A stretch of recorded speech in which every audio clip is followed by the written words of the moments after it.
Hey, what's up everyone? Today I'm going to start a restyle of this old juniper.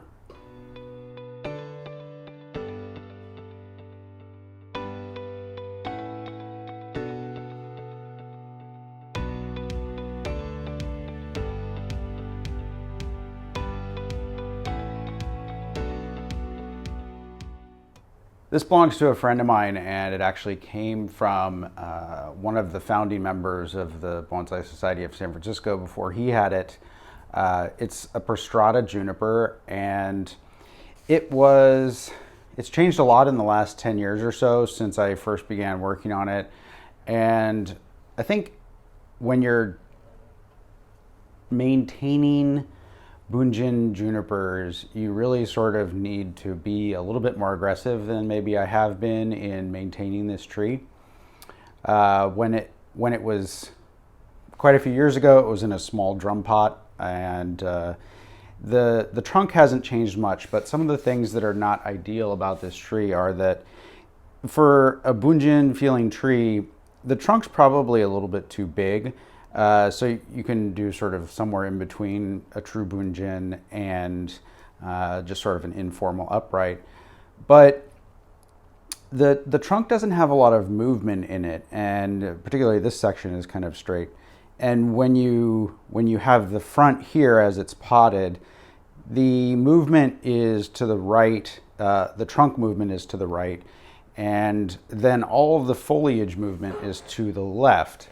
And for a tree that's somewhat elegant, or that has the potential to be somewhat elegant, it doesn't seem like this design really captures the most dynamic or most interesting aspects potentially that this tree has to offer. So one of the things that I think I had been ignoring for a while is that up here in the crown, there's a lot of old kind of twisting around, kind of the movement that was created when the original top was started from a branch that's right here.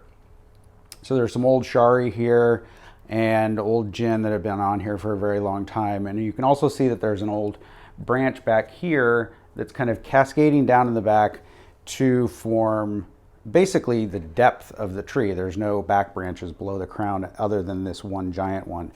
And then this really big branch that's in here is also a little bit problematic. It comes down and it makes all of this foliage, which is sort of the key branch on the composition and the most directional branch. But it's not really, there's something about it that's just not quite ideal. So in today's sort of reworking of this, I'm going to start by, I've already kind of looked at the tree a couple of times, and I really think that the new front is probably going to be somewhere more over towards this corner. And the current owner has told me that he's not like super excited about some of the shari that are on here. And even though they're sort of aged and whatnot, they have sort of a little bit of an odd feeling. I agree with him. But we're gonna do some stuff to this tree to reduce the mass of the foliage, because right now it just looks like a giant helmet. Bring out some more movement in the trunk, and then really I think it's time for the tree to change direction, because with it going this way and then all the foliage coming back this way, it has a sort of conflicted feeling, and I think it'll look more elegant and more interesting if the flow of the tree is ultimately in the same direction as the trunk line sort of indicates that it should be. So here we go.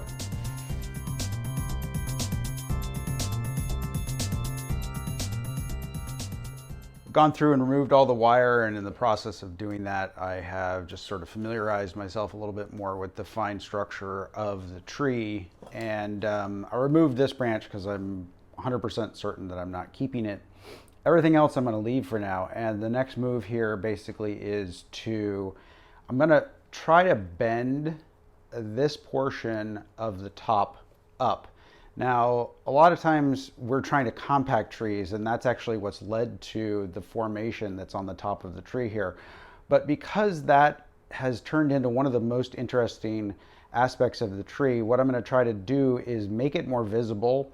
And I believe that by adding a section to the trunk, this will actually become a better bunjin tree.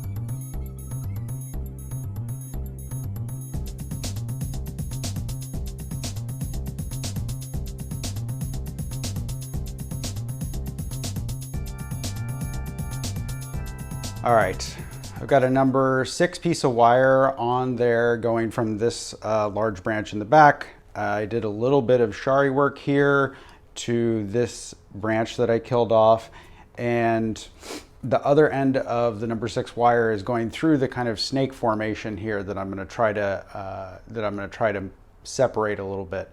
So I'm going to use the jack to push this part of the tree up. And then I'm probably also going to end up using a wedge in here and a guy wire to the front, because I actually want this to go towards the front a little bit more than it is right now. And then once I have the major bend done, I will come back and start working on resetting all the branches to create the smaller crown and more of a sort of rhythmic pattern to the branching.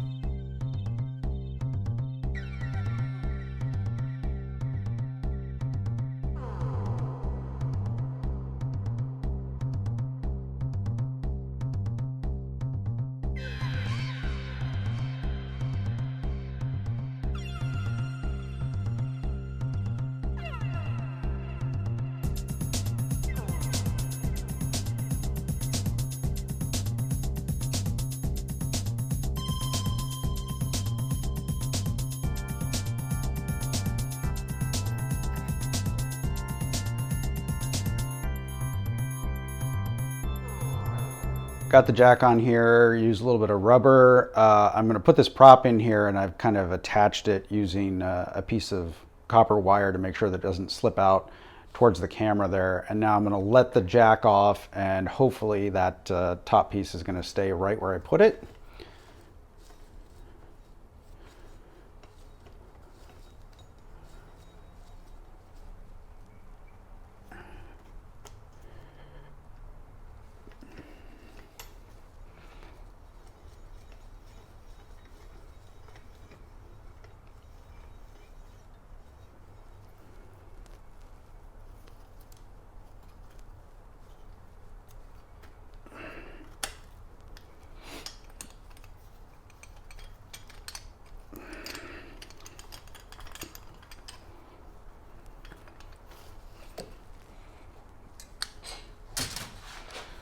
All right, so there is my little prop, basically to keep that the top up a little bit higher. And now I'm just going to start working on refining the branching.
All right, well, that took the better part of half a day, and pretty happy with the result. As you can see, I've positioned the low branch to be on the opposite side that it was before, and went ahead and just removed all the bark from this old branch here. That also means most likely that part of the lifeline back here will die, which I'm not really too concerned about since it's a juniper. And there's not a whole lot of dead wood on the trunk already. But basically took off a bunch of branches, highlighted part of the movement there with a little bit of a shari, and that can be expanded in the future.